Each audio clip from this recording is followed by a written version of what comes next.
Hello students, previous lecture में हमने energy and power signal complete कर लिया है और आज हम स्टडी करेंगे next classification of signal that is periodic and non periodic signals. So basically definition क्या होती है periodic and non periodic signals की। तो अगर यहाँ पर मैं पीरियोडिक सिग्नल्स की डेफिनेशन की बात करूँ तो signal which repeats itself after a specific time interval is called periodic signal। तो अगर कोई भी सिग्नल आपका स्पेसिफिक टाइम इंटरवल के बाद अपने आप को रिपीट करता है तो वो आपका पीरियोडिक सिग्नल है। तो यहाँ पर जिस तरीके से हमने एनर्जी एंड पावर में energy signal, power signal and neither energy nor power signal study किया, सेम हमने इवन ऑड में भी किया, वैसे ही हम यहाँ पर भी periodic and non periodic signal analysis करने वाले हैं। तो यहाँ पर आप देखेंगे कि जो एनालिसिस है आपका पीरियोडिक एंड नॉन पीरियोडिक का वो बिल्कुल डिफरेंट होगा कंटीन्यूअस टाइम सिग्नल के लिए और डिस्क्रीट टाइम सिग्नल के लिए।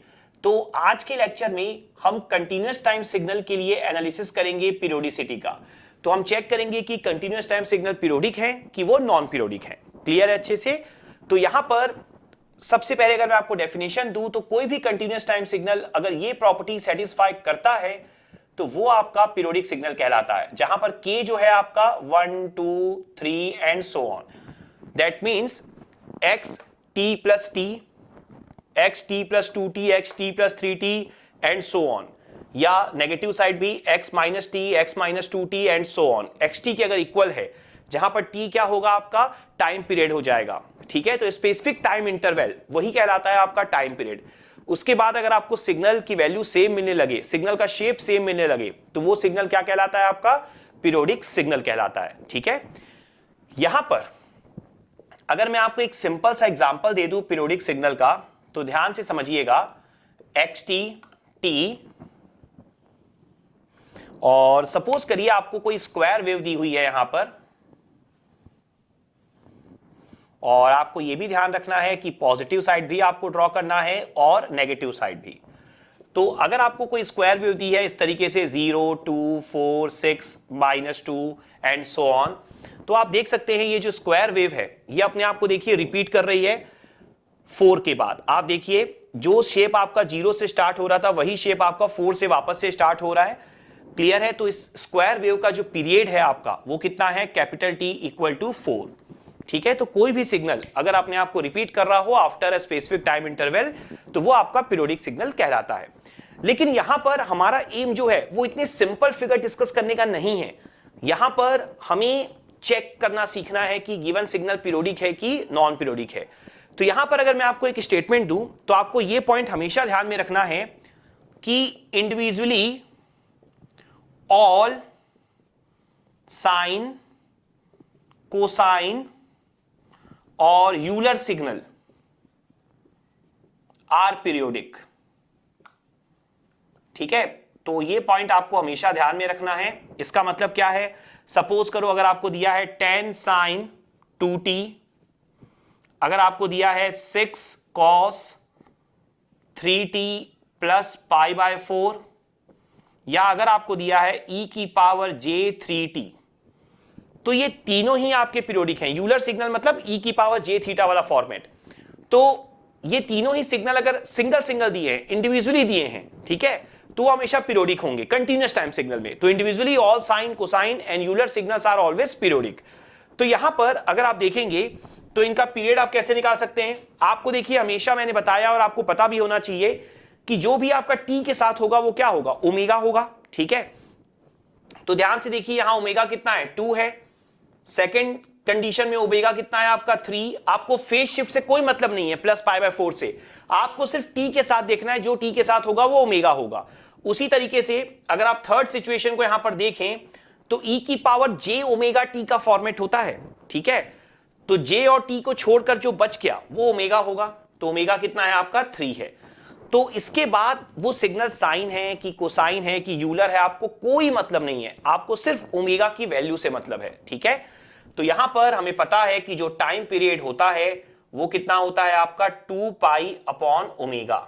ठीक है, तो अगर आपने एक बार ओमेगा की वैल्यू निकाल ली तो आप तीनों एग्जांपल के लिए अलग अलग टाइम पीरियड कैलकुलेट कर सकते हैं। क्लियर हो गया पॉइंट अच्छे से? तो ये आपका बेसिक कंसेप्ट है। लेकिन यहां पर अब क्वेश्चन यही है कि अगर आपके 2 या 2 से ज्यादा सिग्नल्स आपस में एडिशन या सब्ट्रैक्शन या मल्टीप्लिकेशन के फॉर्म में हैं तब हम कैसे चेक कर सकते हैं कि सिग्नल्स आपके पीरियोडिक हैं कि नॉन पीरियोडिक। इंडिविजुअली हमेशा पीरियोडिक होंगे, ये पॉइंट ध्यान रखिएगा, ठीक है। तो अब मैं आपको प्रोसीजर सिखाऊंगा पीरियोडिसिटी चेक करने का। तो यहां पर जो आपका प्रोसीजर होता है वो मैं आपको पूरा का पूरा डिटेल में यहां पर समझा देता हूं, सारे के सारे स्टेप्स यहां पर लिखा देता हूं। तो ये जो प्रोसीजर है ना वो पीरियोडिसिटी को चेक करने का है, स्पेशली जब दो या दो से ज्यादा सिग्नल्स आपके एडिशन, सब्ट्रैक्शन या मल्टीप्लिकेशन के फॉर्म में हो।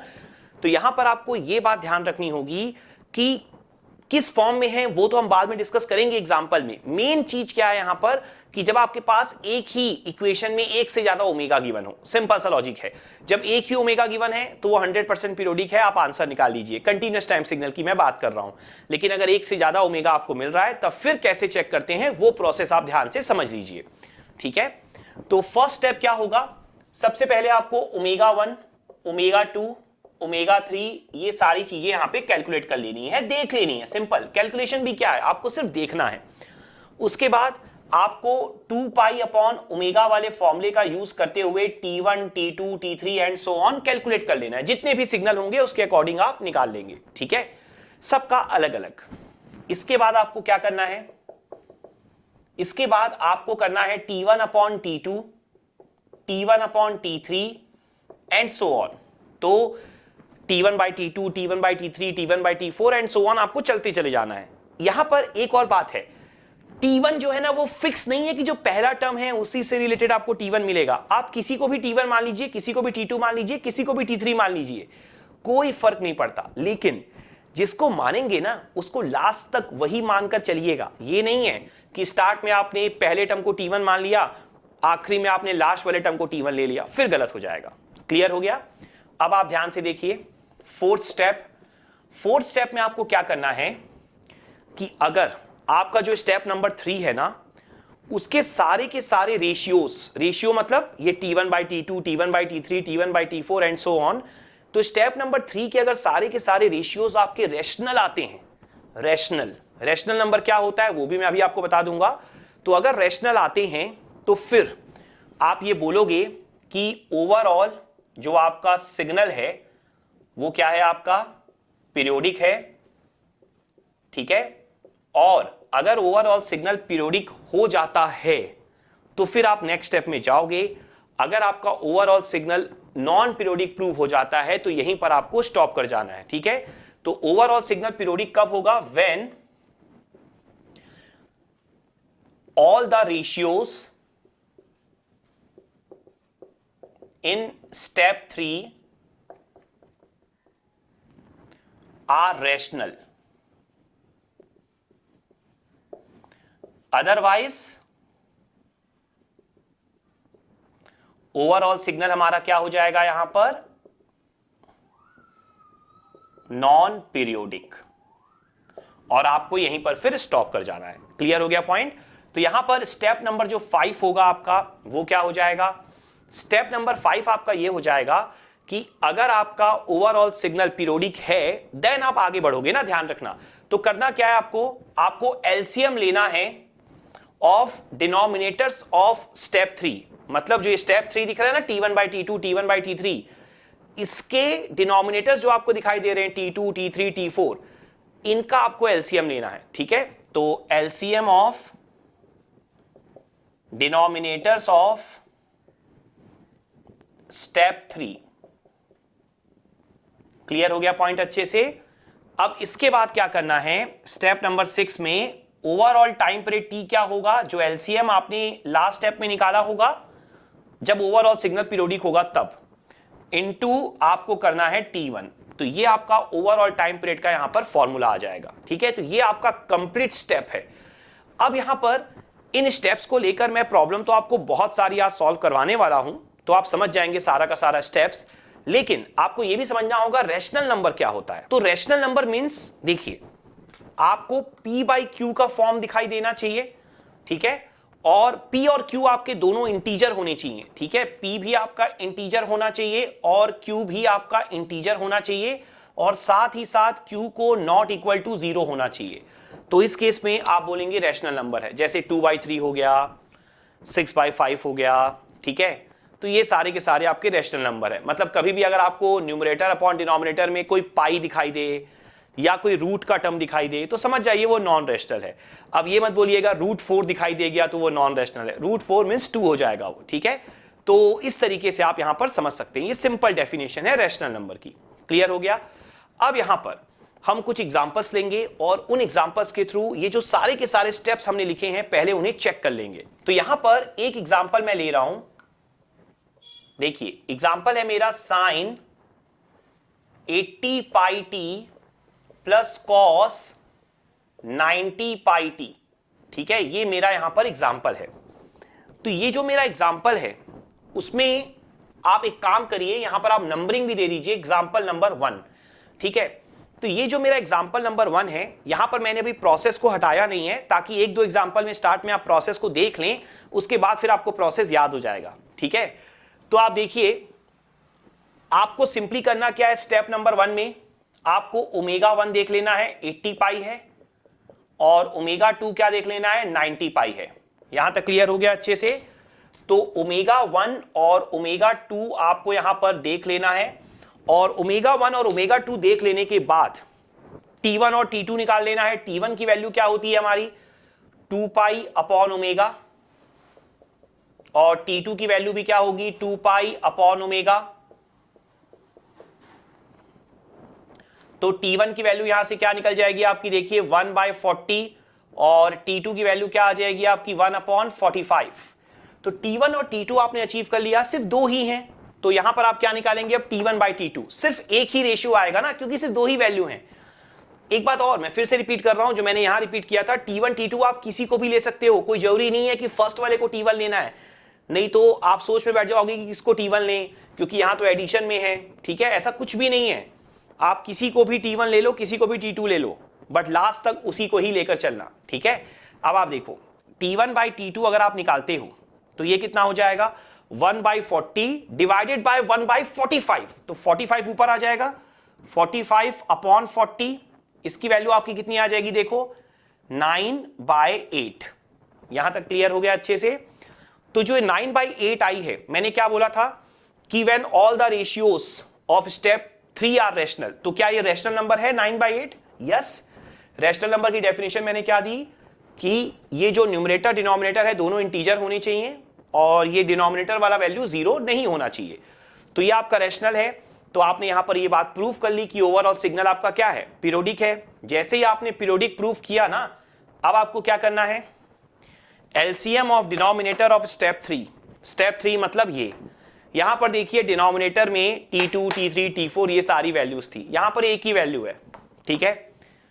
देखिए यहां पर एक और बात ध्यान रखिएगा, आपको T2 को नहीं लेना है, जो सॉल्व करने के बाद जो डिनोमिनेटर आ रहा है उसको लेना है। मतलब सॉल्व करने के बाद डिनोमिनेटर की वैल्यू कितनी आई है आपकी 8 आई है, ठीक है। ये पॉइंट आपको ध्यान में रखना है।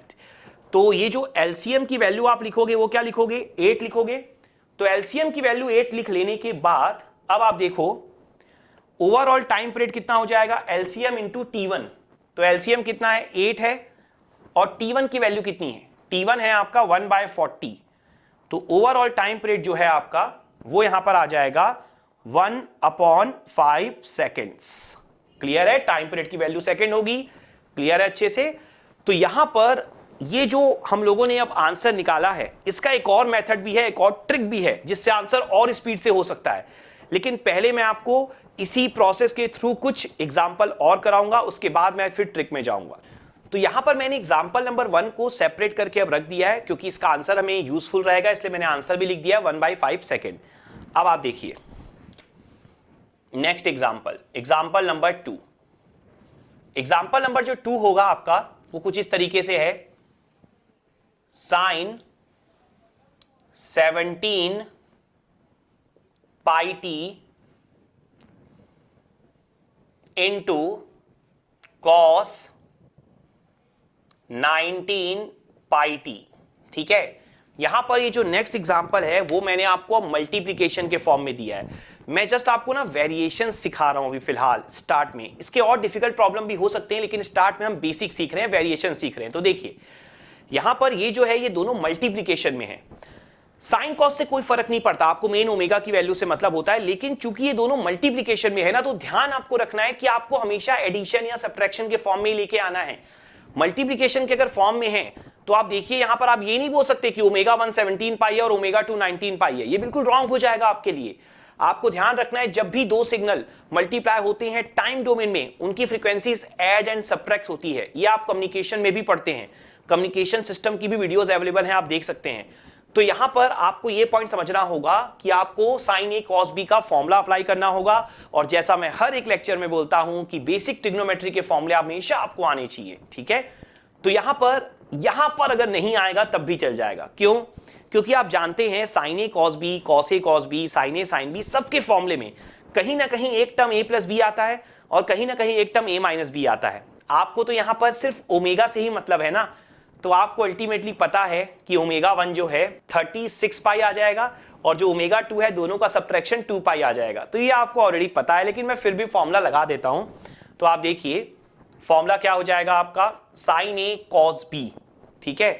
तो साइन ए कॉस बी का फॉर्मूला हमारा क्या होता है, ये फॉर्मूला हमारा होता है sine A plus B plus sine A minus B divided by 2, ठीक है।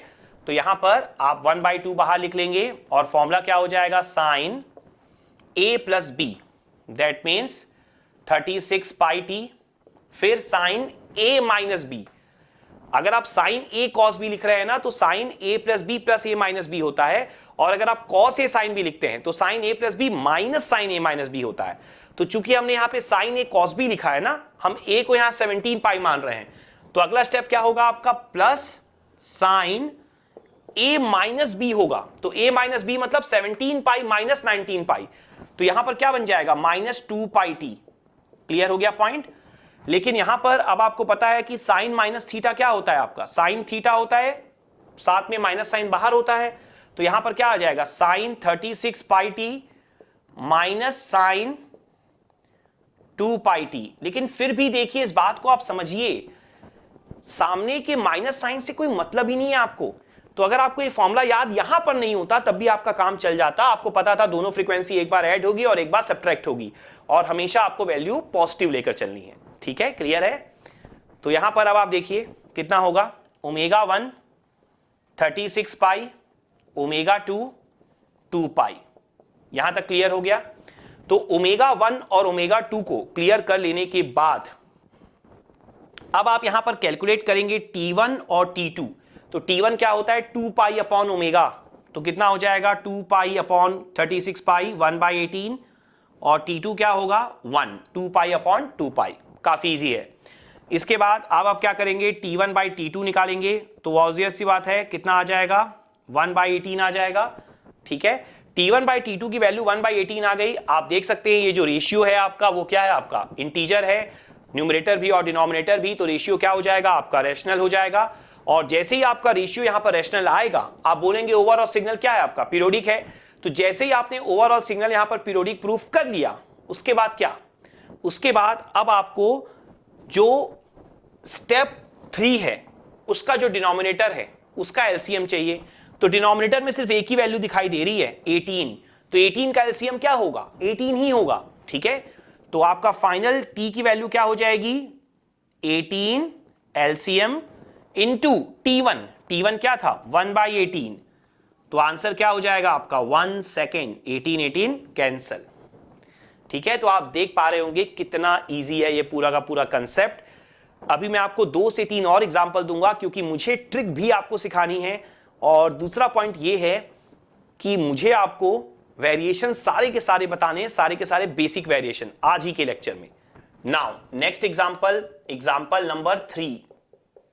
तो एग्जांपल नंबर 3 में अब यहां पर मैं ले रहा हूं sign 21 pi T plus sign 23 pi T, ठीक है। तो यहां पर अब अगर आप ध्यान से देखेंगे तो ओमेगा 1 की वैल्यू कितनी है, 21 पाई है, और ओमेगा 2 की वैल्यू कितनी है आपकी 23 पाई है। तो T1 की वैल्यू क्या हो जाएगी 2 pi upon omega 1, that means 2 upon 21, और T2 की वैल्यू कितनी हो जाएगी आपकी, ये हो जाएगी आपकी 2 अपॉन 23। तो यहां से अब अगर मैं T1/T2 निकालूं तो ये वैल्यू कितनी होगी, ध्यान से देखिए 2/21 डिवाइडेड बाय 2/23, तो आंसर हो जाएगा 23/21।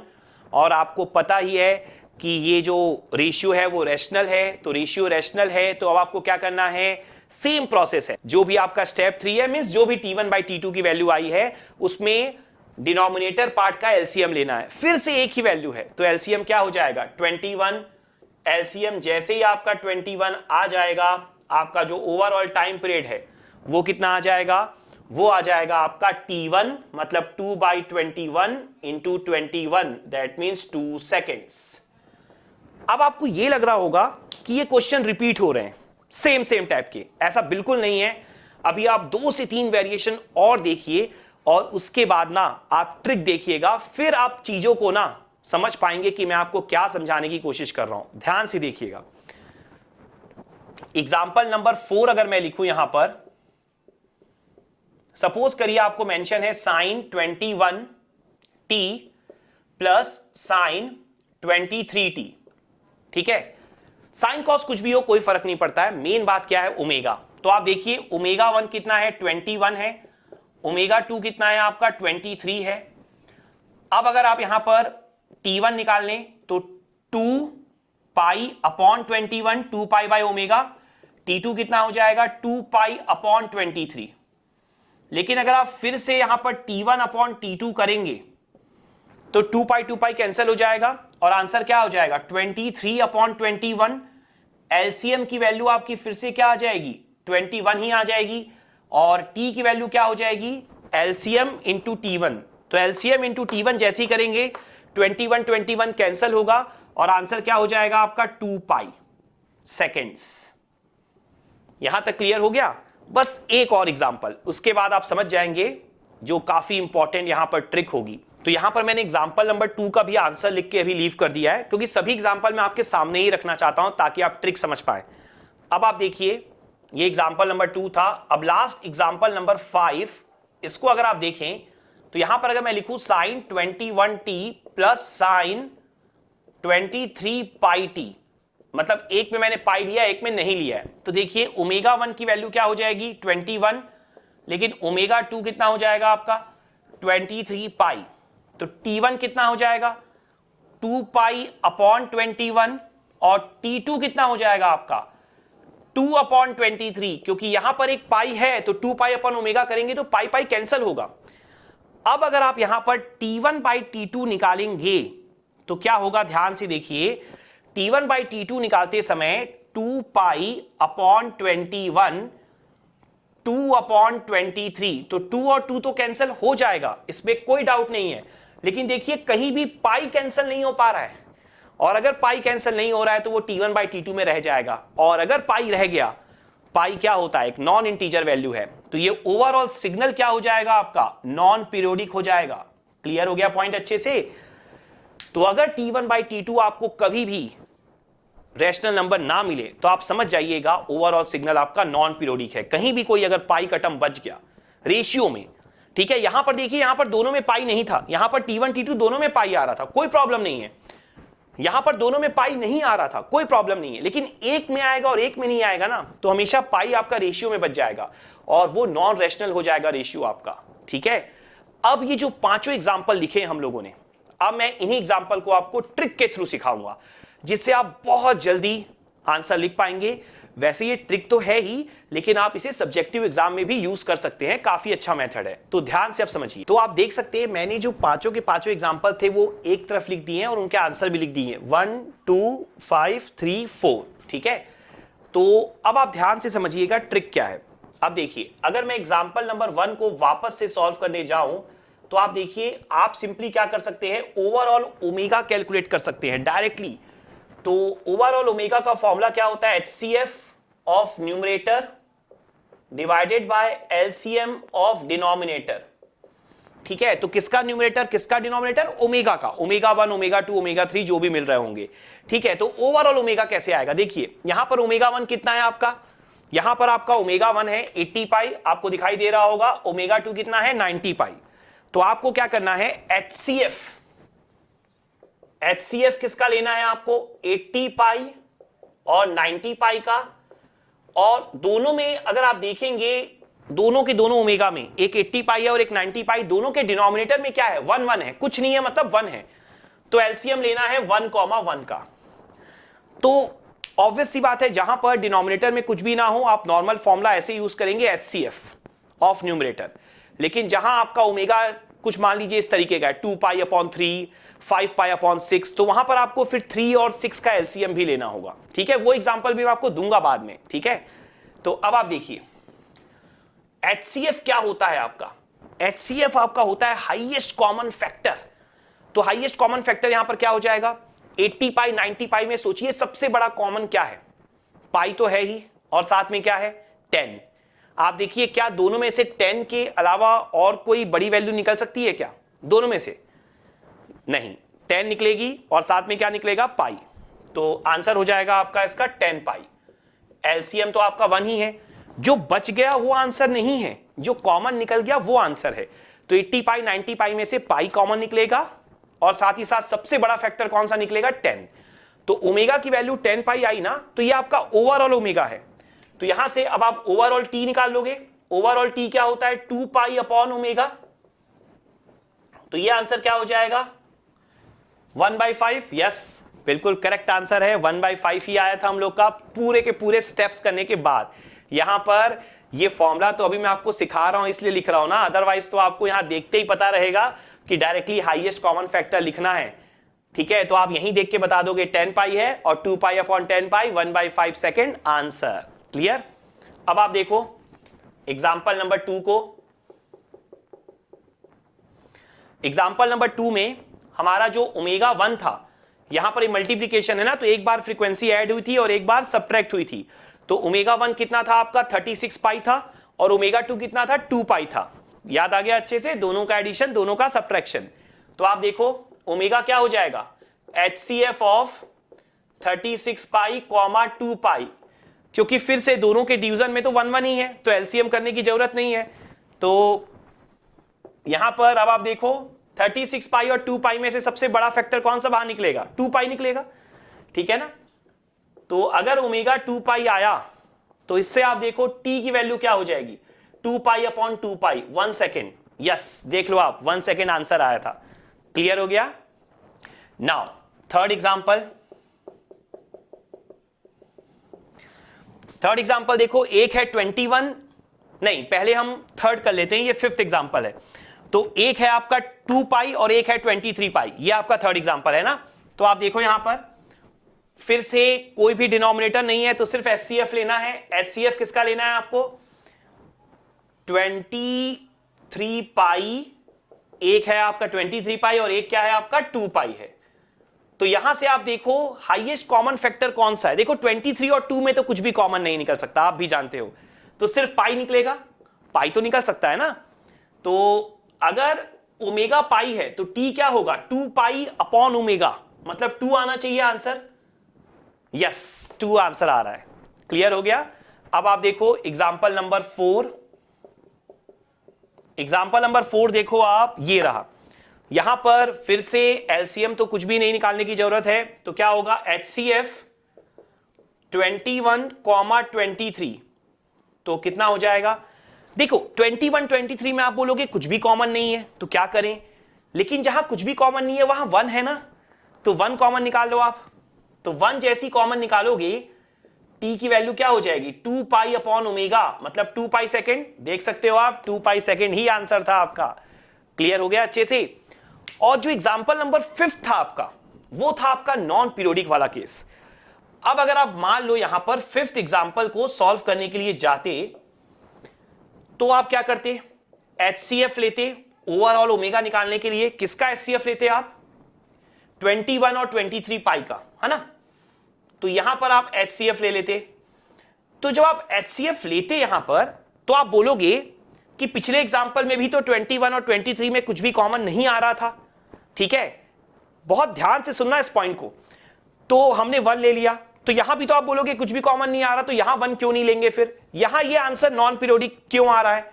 वैसे ये क्यों आ रहा है ये तो हमने प्रोसेस से देखा था, लेकिन अब ऑब्वियस सी बात है ना, अगर मैं आपको शॉर्टकट मेथड बता रहा हूं, ट्रिक बता रहा हूं, तो अगर आप एग्जाम में इस मेथड को यूज करने के लिए जाएंगे तो इससे चेक थोड़ी ना करेंगे दोबारा से, इतना टाइम थोड़ी ना होगा हमारे पास।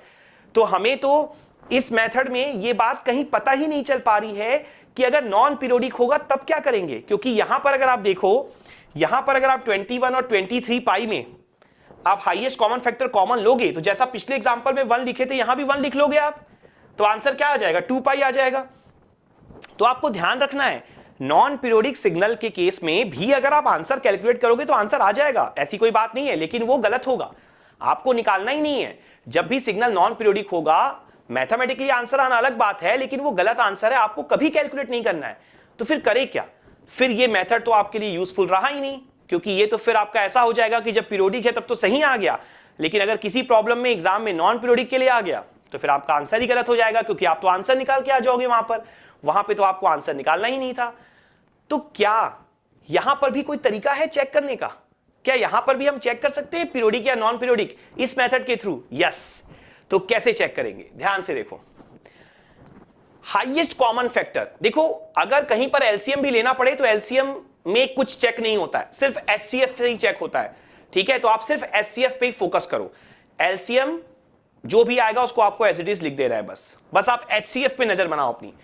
हाईएस्ट कॉमन फैक्टर जब आप लेने जाओगे तो जो हाईएस्ट कॉमन फैक्टर आएगा उसको आप बाहर लिख दोगे, बचे हुए भाग को आप देख भी नहीं रहे हो, लेकिन अब आपको देखना है चेकिंग के टाइम पे। तो देखो यहां पर जब आपने 10 पाई कॉमन लिया तो बचा क्या अंदर, 8 और 9, जो आंसर नहीं है, लेकिन सिर्फ एक बार देख लेना है। यहां पर जब आपने क्या कॉमन लिया है, एग्जांपल नंबर 2 में 2 पाई, तो बचा क्या 18 और 1। थर्ड एग्जांपल में पाई कॉमन लिया, बचा क्या 23 और 2। फोर्थ एग्जांपल में 1 कॉमन लिया, बचा क्या 21 23। अगर फिफ्थ एग्जांपल में आप 1 कॉमन लेते हो तो बचेगा क्या 21 और 23 पाई, मतलब जो भी हाईएस्ट फैक्टर कॉमन निकल रहा है अगर वो ले लोगे तो क्या बचेगा 21 और 23 पाई। इसका मतलब क्या है कि शुरू के 4 एग्जांपल में देखो कॉमन लेने के बाद बचे हुए भाग हमेशा इंटीजर हैं, आप देख सकते हो 8 9, 18 1, 23 2, 21 23, लेकिन इस एग्जांपल में बचा हुआ भाग क्या है आपका 21 और 23 पाई, मतलब एक जो है वैल्यू वो नॉन इंटीजर है। तो यहां पर अगर बचा हुआ भाग में से कोई भी एक वैल्यू नॉन इंटीजर आ गई या दोनों नॉन इंटीजर आ गई, वैसे दोनों नहीं आएगी, तो अगर कोई भी एक वैल्यू नॉन इंटीजर आ गई आपकी, ठीक है, तो आप आंसर डायरेक्टली यहां पर लिख दोगे नॉन पीरियोडिक, ठीक है। तो अगर आपको जल्दी से करना है तो इस मेथड को यूज करने की जरूरत नहीं है, यहां से भी आप आंसर भी निकाल सकते हो और चेक भी कर सकते हो कि सिग्नल पीरियोडिक है कि नॉन पीरियोडिक। सिर्फ बचे हुए भाग को देख लेना है, बचा हुआ भाग आंसर नहीं है, ये बात ध्यान रखना, लेकिन चेकिंग के लिए आप देख सकते हो। क्लियर हो गया? तो ये एक बेसिक लेक्चर था आपके लिए periodic and non periodic signal के ऊपर, बेसिकली कंटीन्यूअस टाइम सिग्नल के ऊपर। इसके ऊपर मैं बहुत सारी आपको प्रॉपर्टीज भी बताऊंगा कंटीन्यूअस टाइम पे ही, और बहुत सारे और भी क्वेश्चन कराऊंगा आगे आने वाले लेक्चर में। तो आई होप ये जो कंसेप्ट है ना, ये वाला कंसेप्ट, ये आपको अच्छे से यहां पर क्लियर हो गया होगा। Thank you.